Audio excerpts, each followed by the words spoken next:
मुल्क में आम इंतखाबात का वक्त आ गया है। आपके पास मौका है कि आप अपने वोट की ताकत से अपनी और अपने मुल्क की तकदीर का फैसला करें। आपका वोट आपके पसंदीदा उम्मीदवार और जमात को असम्बली में पहुंचाएगा, लेकिन अगर आपने ये वोट सही तरीके से कास्ट नहीं किया तो वो ज़ाया भी हो सकता है। आइए समझते हैं कि हक़ राय दही इस्तेमाल करने का सही तरीक़ा क्या है। सबसे पहले तो आपको मालूम करना है कि आपका वोट किस हल्के में है। इसके लिए आपको अपना कौमी शनाख्ती कार्ड नंबर बिना किसी डैश या स्पेस के 8300 पर सेंड करना है। इससे आपको अपना हल्का और पोलिंग स्टेशन की मालूमात हासिल हो जाएंगी। अब बारी है इलेक्शन के रोज़ की। इलेक्शन के दिन आपको वोट डालने के लिए अपना कौमी शनाख्ती कार्ड अपने हमरा पोलिंग स्टेशन लेकर आना होगा। कौमी शनाख्ती कार्ड की नकल या फ़ोटोकॉपी या फिर मोबाइल फ़ोन में उसकी तस्वीर काबिल कबूल नहीं। जिन लोगों का शनाख्ती कार्ड एक्सपायर हो गया है वो भी वोट डालने के लिए अहल हैं। पासपोर्ट, ड्राइविंग लाइसेंस या किसी और किस्म की कोई शनाख्ती दस्तावेज़ वोट डालने के लिए काबिल कबूल नहीं होगी। अब चलते हैं पोलिंग स्टेशन, जहां सबसे पहले आपको पोलिंग अफसर के पास जाना होगा। पोलिंग अफसर आपका असल कौमी शनाख्ती कार्ड देखकर वोटर फहरिस्त में आपका नाम और सीरियल नंबर बुलंद आवाज़ में पुकारेगा, ताकि वहां मौजूद उम्मीदवारान के पोलिंग एजेंट्स अपने पास मौजूद फहरिस्तों में आपके नाम और सीरियल नंबर की तस्दीक कर सकें। नाम और सीरियल नंबर की तस्दीक के बाद पोलिंग अफसर आपके अंगूठे पर फौरी ना मिटने वाली रोशनाई से एक निशान लगाएगा। इसके बाद कौमी और सूबाई असम्बली की वोटर फहरिस्तों में आपसे कहेगा कि अपनी तस्वीर के आगे अंगूठा लगाएं। मर्द वोटर बाएं और ख़वातीन वोटर दाएं हाथ का अंगूठा लगाएंगी। अंगूठा लगाने के बाद पोलिंग अफसर कौमी और सूबाई असम्बली की फहरिस्तों में आपके नाम के आगे सीधी लकीर लगाकर उसे काट देगा।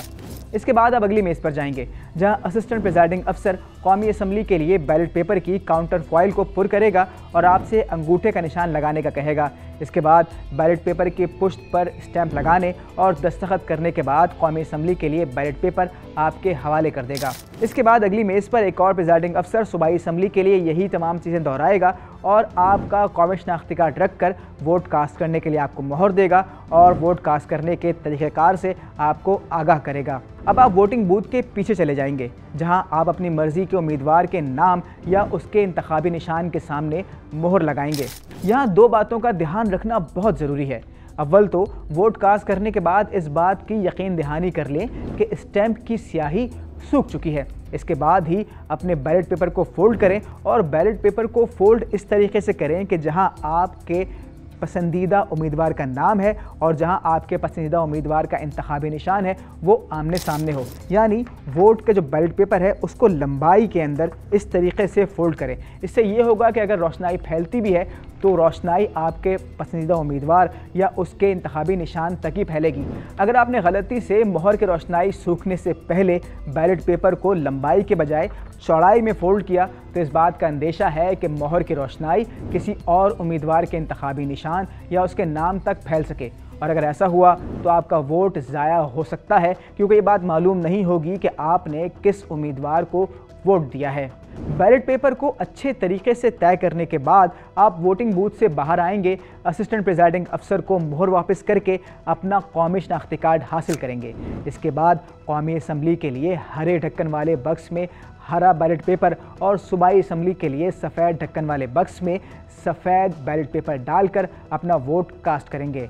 वोट कास्ट करने के बाद आप कमरे से बाहर आ जाएंगे। माजूर अफराद भी किसी भी दूसरे पाकिस्तानी की तरह अपना हक़ राय दही इस्तेमाल कर सकते हैं।